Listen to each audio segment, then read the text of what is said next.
Allah bu ayda bizim üçün bir mənəvi süfrə açıb, Du'itun fihi ila ziyafətillah. Dəvət olunmusunuz nəyə? Allahın qonaqlığına. Allahın qonaqlığında bir süfrə var ki, o süfrənin də belə deyək, mənəvi bir süfrədir. Rəhmət süfrəsidir, bərəkət süfrəsidir və məğfirət süfrəsidir.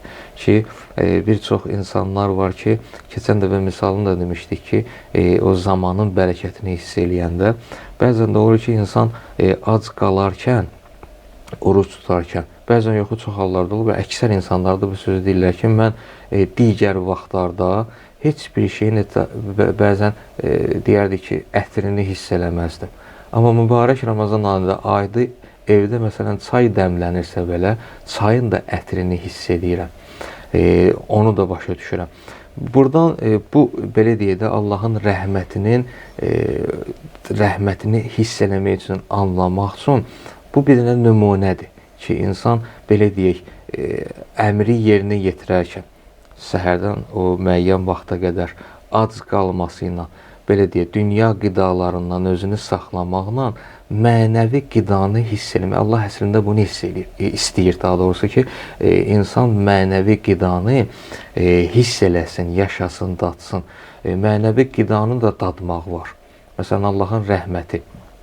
Allah Quranda buyurur ki, və min ayatihi ən yursilər riyahə mübəşşiratin ardıcan necədir ayə və linuziqəkum min rəhmətih. Allah sizə küləyi göndərməyinin mənası budur ki, Allahın nişanələrindəndir. Niyə görə göndərir? Linuziqəkum min rəhmətih. Allahın rəhmətini dadasınız deyə. Allahın rəhmətini dadmaq üçün. Deməli, Allahın rəhməti həmçinin dadmalıdır. Biz bunun qısa, belə deyək, anladığımız tərzdə, yaşadığımız tərzdə nümunəsinin biri budur ki, biz bugün bəzi qidaların oruz olanda ətrini hiss eləyə biliriksə, anlayabilirik. Başqa vaxtda hiss eləmək olmur. Ətrini hiss eləmirsən. Adi məsələn, çay dəmlənirsə, çayın o ətrini biz hiss eləyirik. Adi bir çay misal deyirəm mən.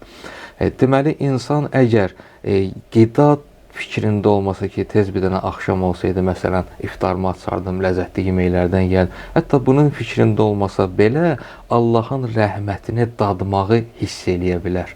Deməli, Allahın Du'itun fihi ila ziyafətillah, Allahın ziyafətinə dəvət olunmusunuz.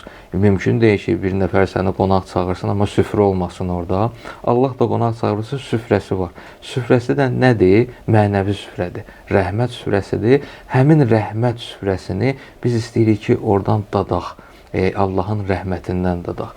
İnsan əgər Allahın rəhmətini dadsa, onda başqa qidalar, hər bir şey insan üçün belə deyək də dəyərsiz bir şey olar.